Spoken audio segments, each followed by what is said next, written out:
guess, get any positive publicity they can at this time? A little bit of kudos, but I would thought if things get a little bit tighter again, they say, well, we were nice, but really we've got no choice now. Yeah, and we had the Prime Minister, Scott Morrison, tweeting about NAB's decision not to lift rates, saying they seem to get it, I think was the quote that we'll be bringing up on screen. So when you've got the Prime Minister weighing in on Twitter, you know you've made it. And actually, speaking of Andrew Thorburn, CEO of NAB, we'll be speaking with him a little bit later on. Ticky Fullerton will be joined by NAB CEO Andrew Thorburn. So that's from 5:30 p.m.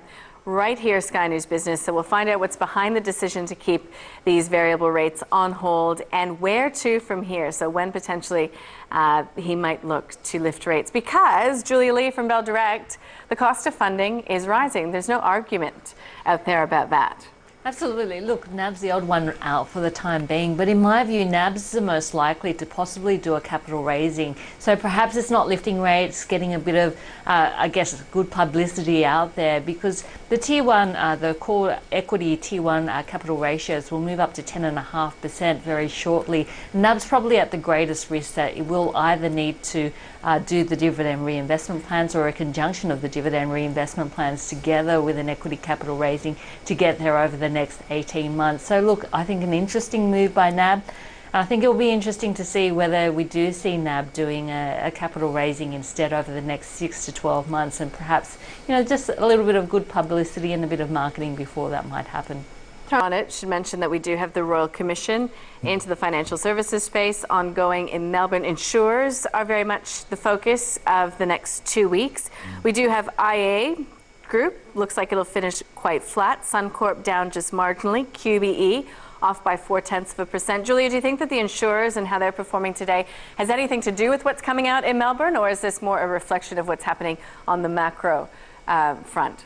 I think it's more of what's happening in terms of the macro front. And look, we have seen some pretty big moves in terms of the market over the last couple of weeks, and just reflecting that if we do see our market closing down, that's 8 consecutive days of losses. And to give you a bit of context around how unusual that would be, since 2000, there's only been 4 times that's occurred. In 2000, 2008, during the global financial crisis, where we saw the longest string of losses for the market, which was 12 days of losses, 2010, and 2016 was the last one. And when we saw it in 2016, January 2016, we saw a bounce the next day of 1.3%, only to fall 1.6% the following session. So look, I guess in terms of the market, it is quite unusual. US futures have been trading higher during our session, but of course all eyes on global trade at the moment, with Donald Trump on Friday saying that he was ready to go with an additional $267 billion worth of tariffs on Chinese goods. So look, it's all about the trade wars at the moment. We'll be keeping one eye on that. But given we've seen 7 consecutive days of losses for our market, possibly 8, I guess a lot of people in the market have been betting for a bounce, especially in that tech space. Don't we, Julia? Because, continues to come under pressure. We're talking 70 US cents is not that far away. It's really knocking on the door. So, that's why we're seeing some of the buying, you think, in the healthcare names, the CSLs of the world, but other US exposed stocks as well. Well, it was interesting because initially we did see that, and then the China inflation numbers came out better than expected. So a rise of 2.3% in terms of CPI, and in PPI was particularly impressive, up by 4.1%. So really that saw weakness in terms of the US currency, and we saw a bit of Aussie strength coming in the afternoon despite the weakness in the market. So look, it has been pretty volatile, and the market's moving around as mentioned on those headlines, but certainly those China numbers were quite interesting, and on the back of those US numbers on Friday, where we saw some pretty good job numbers coming through. So the economic numbers in the last couple of sessions have been relatively good. It's been the headlines coming through from Donald Trump around Chinese tariffs that's really got the market a little bit scared. Okay, let's go through a couple of the company stories out there today.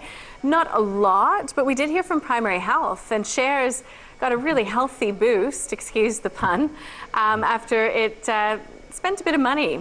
Bought a hospital group that will expand its, I believe it's day care aspect of the business in New South Wales and in Queensland, and also really importantly, especially for that sector, upgraded its guidance, Julia. Just how positive was this update coming from Primary?